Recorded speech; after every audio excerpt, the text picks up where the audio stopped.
So let's suppose that I'm trying to do this sort of abstract exercise. I'm trying to figure out what this integral is equal to, and I'm only given one fact to do it with, that this integral is equal to 15. I have no idea what f is. That's the only fact that I get.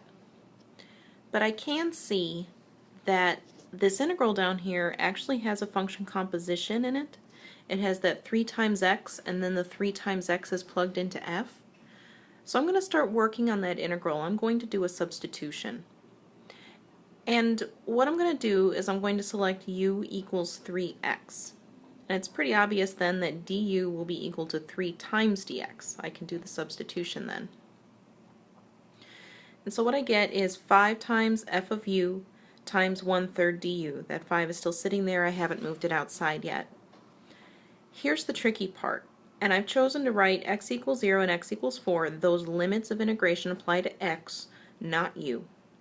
What's going to be important here is that I actually find the numbers for u. I have to figure out the new limits of integration. I'm going to use that formula u equals 3x that I invented to do that. So when x equals 0, u equals 0. When x equals 4, u equals 12. So as x varies from 0 to 4, u is going to vary from 0 to 12. And I can rewrite the integral using that. Notice how I took the 5 and the 1/3 outside. I can do that. And now my integral goes from 0 to 12 of f of u du. Now that matches exactly. This integral is the same as this one.